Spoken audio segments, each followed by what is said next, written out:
क्या हुआ? दिल से पलंग न छोड़ा है,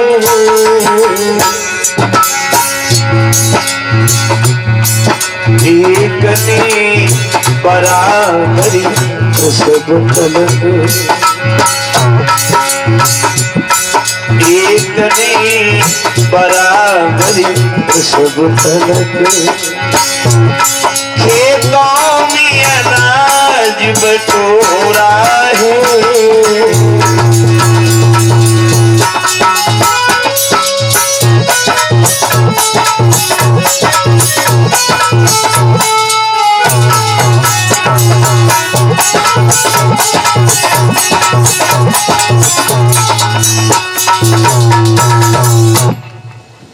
कवि कल्पना करता है कि बड़ी रानी सुनीत ने जिस दिन से गर्भ धारण किया उस दिन से लेकर के प्रसव तक उसने उतना ही काम किया है जितना वो पहले करती थी।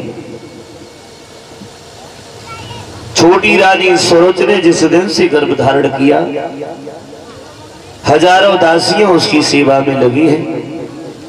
कोई दासी हाथ दबा रही है, कोई दासी पैर दबा रही है, कोई दासी सर दबा रही है, और काऊ दासी को जगह ना मिल रही है तो दासी दासी को दबा रही है।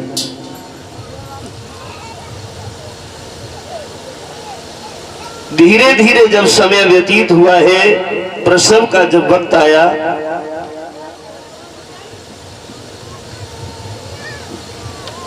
दोनों पत्नियों से जब पुत्र पैदा हुए तो फिर उन पुत्रों में भी अंतर हो गया।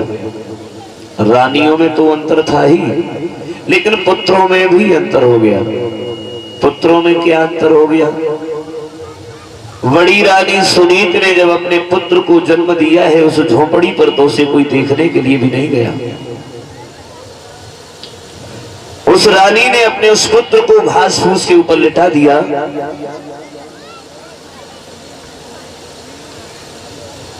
छोटी रानी सरोज ने महलों में जब अपने पुत्र को जन्म दिया है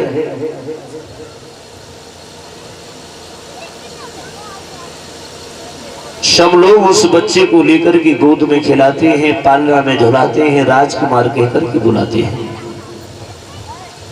एक राजकुमार कहलाए कि पलने में पाला जाता है, एक दुखिया को लाल सुलाए भी को पत्तों पर डाला जाता है। दोनों पुत्रों में अंतर हो गया।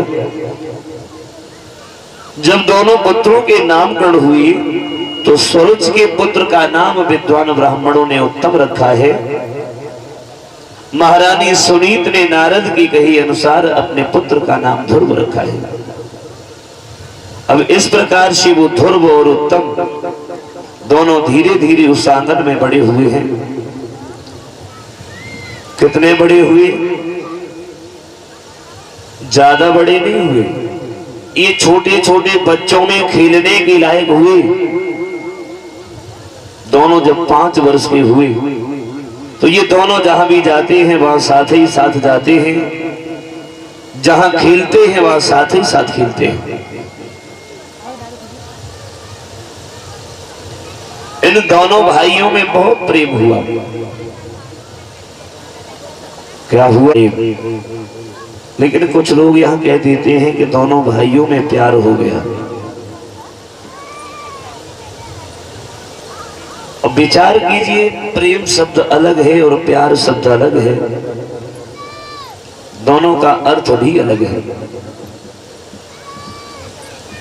प्रेम में और प्यार में बहुत बड़ा अंतर होता है। प्रेम क्या होता है? जैसे भाई बहन का अगर स्नेह है, संबंध है, भाई और बहन में स्नेह है, भाई भाई में स्नेह है, पिता पुत्र में स्नेह है, मित्र मित्र में स्नेह है, तो इसे हम प्रेम कहते हैं। भाई बहन का प्रेम, भाई भाई का प्रेम,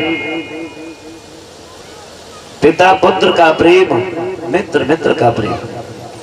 ऐसे संबंध को, ऐसे संबंधों में जो स्नेह होता है उसे हम प्रेम कहते हैं। और प्यार, ये प्यार शब्द जो है ये विषयों से भरपूर है।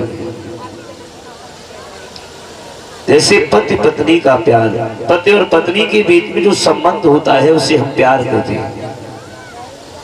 पति पत्नी का प्यार, सर्दी के मौसम में अगर रजैया में मूड हो, मोबाइल 1-2 घंटा कान से दूर न हटे तो समझ लो। और खेत में भी होता है धान का, वो भी प्यार होता है, लेकिन प्यार अलग है और प्रेम अलग है। दोनों भाइयों में इतना प्रेम हुआ, ये जहां भी जाते हैं वहां साथ ही जाते हैं, जहां भी खेलते हैं वहां साथ में ही खेलते हैं। एक दिन उत्तम ने ध्रुव से एक बात कही है कि भैया हम रोजाना तो इधर उधर खेलते हैं, लेकिन आज हमारी इच्छा ये है पिता उत्तानपाद के दरबार में चले। बोले चलो। उत्तम ध्रुव को अपने साथ लेकर के महाराज उत्तानपाद की जब राज दरबार में पहुंचे हैं, सभा लगी हुई है। उत्तम के साथ महाराज उत्तानपाद ने जब ध्रुव को आता हुआ देखा, राज सिंहासन को छोड़ करके भाग खड़े हुए और भाग करके ध्रुव को अपनी गोद में उठा लिया, क्योंकि उत्तम को तो रोजाना गोद में लेते थे। आज उत्तम के साथ में जब ध्रुव को देखा तो भाग करके ध्रुव को अपनी गोद में उठाया और ध्रुव को गोद में लेकर के राज सिंहासन के ऊपर बैठ गए। उत्तम नीचे खड़े हो गए। अब उस राज दरबार में जितने लोग बैठे थे उन्होंने मन में एक बात सोची है कि महाराज उत्तानपाद बहुत अच्छी आदत के हैं। वो इतनी अच्छी आदत के हैं, जितना अपने पुत्र उत्तम को मानते हैं और उतना ही वो ध्रुव को मानते हैं। महाराज उत्तानपाद के दिल में कोई द्वेष नहीं है। लेकिन एक बात और बताऊं, जहां एक से अनेक लोग बैठे होते हैं तो वो सब एक बुद्धि के नहीं होते हैं, एक विचार के नहीं होते हैं। अब यहां पर इतनी भीड़ में जितने लोग बैठे हैं, क्या वो सब एक बुद्धि के हो सकते हैं? क्या वो एक विचार के हो सकते हैं? एक अगर बैठा है फिर वो तो एक ही बुद्धि का, एक ही विचार का होगा। एक से जहां अनेक लोग होते हैं वो अलग अलग बुद्धि के, अलग अलग विचारों के होते हैं। उन्हीं लोगों में एक नीच बुद्धि का इंसान बैठा हुआ था, चुगिला। ये चुगिला जो हुआ करते हैं ये नीच बुद्धि के होते हैं।